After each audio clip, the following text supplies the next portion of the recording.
କାହିଁକି ପବିତ୍ର ନା ଈଶ୍ୱର ଆମମାନଙ୍କ ମଧ୍ୟରେ ସାକ୍ଷୀ ଅଛି। ମଲାକି ପୁସ୍ତକ 2 ଅଧ୍ୟାୟ ତାର 12 ପଦରେ ଲେଖା ଅଛି, ତୁମର ଯୌବନ କାଳର ଭାର୍ଯ୍ୟା ଯେ ତୁମର ଅଟନ୍ତି ତାଙ୍କ ନିମନ୍ତେ ମୁଁ ସାକ୍ଷୀ ଅଟେ।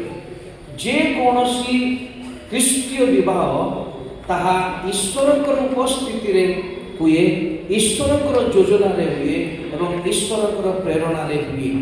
ଯଦିବା ଆମେ ମନୁଷ୍ୟମାନେ ଆମମାନଙ୍କର ପ୍ରଚେଷ୍ଟାରେ ଆମମାନେ କରୁ, ଆମମାନେ ଏହି ସମସ୍ତ କାର୍ଯ୍ୟକୁ ସମ୍ପାଦନା କଲା ଭଳି ଲାଗେ, କିନ୍ତୁ ଈଶ୍ୱର ଏଥିର ସାକ୍ଷୀ। ଆଉ କିଛି ସମୟ ପରେ ଆପଣମାନେ ହସ୍ତାକ୍ଷର କରିବେ, ନିଜେ ହସ୍ତାକ୍ଷର କରିବେ ଏବଂ କିଛି ସାକ୍ଷୀମାନେ ସେମାନେ ହସ୍ତାକ୍ଷର କରିବେ କାଗଜରେ। କାଗଜରେ ସେମାନେ ସାକ୍ଷୀ, କିନ୍ତୁ ଏହି ବିବାହରେ ଈଶ୍ୱରଙ୍କର ବାକ୍ୟ କହେ ଯେ ସେ ଆମମାନଙ୍କର ସାକ୍ଷୀ। ଏହା ଏକ ପବିତ୍ର ବନ୍ଧନ। ଏହି ବନ୍ଧନ ସବୁବେଳେ ବାନ୍ଧି ହେଇ ରହିବା ପାଇଁ ବନ୍ଧନ, ଅଲଗା ହେବା ପାଇଁ ନୁହେଁ। ସେଥିପାଇଁ ମାଥିଉ 19 ଅଧ୍ୟାୟ ତାର 4-5 ପଦରେ ଲେଖାଯାଏ, ଈଶ୍ୱର ଯାହା ସଂଯୁକ୍ତ କରିଅଛନ୍ତି ମନୁଷ୍ୟ ତାହା ବିଭିନ୍ନ ନ କରୁ। ଆଜି ଯଦି ସୁବ୍ରତ ଏବଂ ଏଲିନା ସେମାନେ ଆଜି ଯଦି ସଂଯୁକ୍ତ ହେଇଛନ୍ତି, ତାହା ଈଶ୍ୱର କରିଛନ୍ତି। ମନୁଷ୍ୟ କେବଳ ଦାୟିତ୍ୱ ସମ୍ପାଦନ କରିଛନ୍ତି, କିନ୍ତୁ ଈଶ୍ୱର ସଂଯୁକ୍ତ କରିଛନ୍ତି। ତେଣୁ ଏହା ପବିତ୍ର।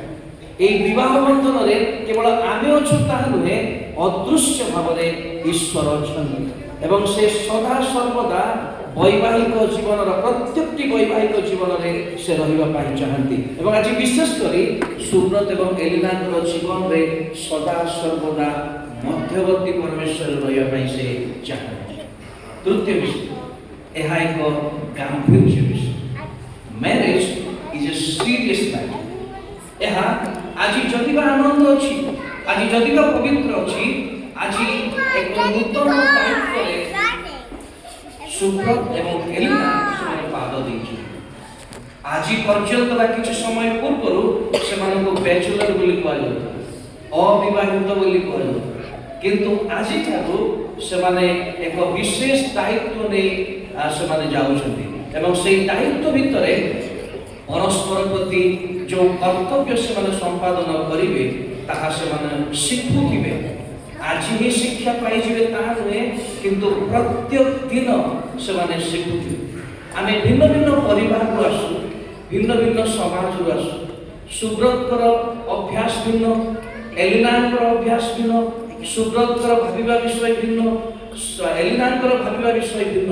କିନ୍ତୁ ଯେତେବେଳେ ସେମାନେ ଏକ ହେଇଛନ୍ତି, ପରସ୍ପରକୁ ସେମାନେ ଯେତେବେଳେ ପ୍ରେମ କରିବା ପାଇଁ ଆରମ୍ଭ କରିବେ, ପ୍ରେମ ସବୁବେଳେ ତ୍ୟାଗକୁ ବୁଝାଏ। ଗୋଟେ ପ୍ରମିସ୍ ବାଳକ ମହାଶୟ କରୁଥିଲେ, ଏହା କେବଳ ଗୋଟେ ଧାରାବାହିକ ପ୍ରମିସ୍ ନୁହେଁ। ଆମେ ଈଶ୍ୱରଙ୍କ ସାକ୍ଷାତରେ ପ୍ରବେଶ କରୁ ଯେ ମୋର ହୃଦୟ ତୁମର ହଉ, ତୁମର ହୃଦୟ ମୋର ହଉ। ଏଥିପାଇଁ ହସ୍ପିଟାଲକୁ ଯିବାକୁ ପଡ଼େନି, ହାର୍ଟ ଟ୍ରାନ୍ସପ୍ଲାଣ୍ଟ ଯେଉଁ କୁହାଯାଏ ସେଇଟା ନୁହେଁ, କିନ୍ତୁ ତ୍ୟାଗ ଦେବାକୁ ପଡ଼ିବ। ଜଣେ ସ୍ୱାମୀ ତାଙ୍କ ସ୍ତ୍ରୀଙ୍କ ସହିତ ଝଗଡ଼ା ହେଲା ଏବଂ ସେ ସ୍ତ୍ରୀ ଚାଲିଗଲା ତାଙ୍କ ବାପାଙ୍କ ଘରକୁ। କିଛି ଦିନ ପରେ ସେ ସ୍ୱାମୀ ତାଙ୍କ ସ୍ତ୍ରୀକୁ ଆଣିବା ପାଇଁ ଇଚ୍ଛା କରିକି ଗଲେ ତାଙ୍କ ଗାଁକୁ। ଆଉ ସେ କହିଲେ ମୋ ସ୍ତ୍ରୀକୁ ମୁଁ ନେଇ ଆସିବି।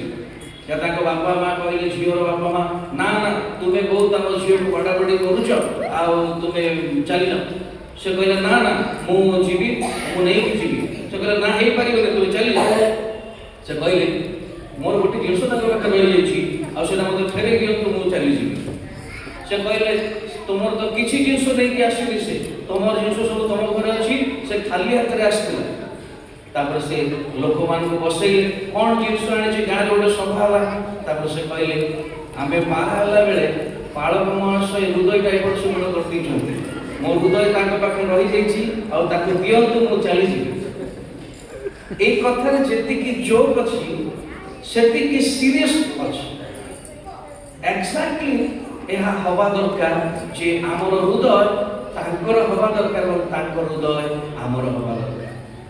ମୋର ପ୍ରିୟ ସମସ୍ତ ପ୍ରମୁଖ ଲୋକମାନେ ଏବଂ ବିଶେଷ କରି ସୁବ୍ରତ ଏବଂ ଏଲିନା, ବିବାହ ଏକ ଆନନ୍ଦ ମହୋତ୍ସବ ଏବଂ ସମସ୍ତଙ୍କୁ ଏ ଅଧିକାର ଦିଆଯାଇଛି ଆନନ୍ଦରେ ସାମିଲ ହେବା ପାଇଁ। ଏହା ପବିତ୍ର ନୁହେଁ। ଈଶ୍ୱର এই সংযুক্ত করিছন্তি আমি কেবে হেলে মধ্যে চেষ্টা করিবানি আজি টিকে মজা লাগিব আজি টিকে আনন্দ আসিব দুই দিন পরে ক্রোধ আসিবা আরম্ভ হব কিন্তু সেই সময়রে ঈশ্বরকে স্মরণ করিবা দরকার জনে অপেক্ষা দুই জন ভাল এবং ত্রিগুণর জোর ছিড়িবনি আমি দুই জন নিষ্পত্তি নেওয়া পাই চেষ্টা করিবা পরিবর্তে ঈশ্বরকে সাক্ষী রখি আগামী দিনর সমস্ত দিন কাটিবা প্রভু বিশেষ করে নবদম্পতি को विशेष आशीर्वाद करंतु मुझे कहली आनंद सहित पवित्रता अछि पवित्रता सहित गांभीर्यता अछि गांभीर्य एक रेस्पॉन्सिबिलिटी हमको परस्पर प्रति करबा को अनेक परामर्श अछि आपण माने प्रथम थेसलोनिके 4 अध्याय पढ़िबे एवं प्रथम करंतिय 13 अध्याय पढ़िबे प्रेम कोन ताले बुझिबा को हबो शिखुथिबा को हबो एवं करूथिबा को पड़े गोटे दिन रे फाइन भाबरे तरकारी बनि जाय शिखु शिखु शिखु हबो प्रभु शिखिबा पाई शक्ति दियंतु परस्पर को सब बेले जो प्रतिज्ञा करिसंती जीवनर शेष पर्यंत एक हे रहिबा पाई चेष्टा करू एहा मंडली पक्षरु बालक मानक पक्षरु परामर्श ईश्वर उभय को विशेष आशीर्वाद करंतु।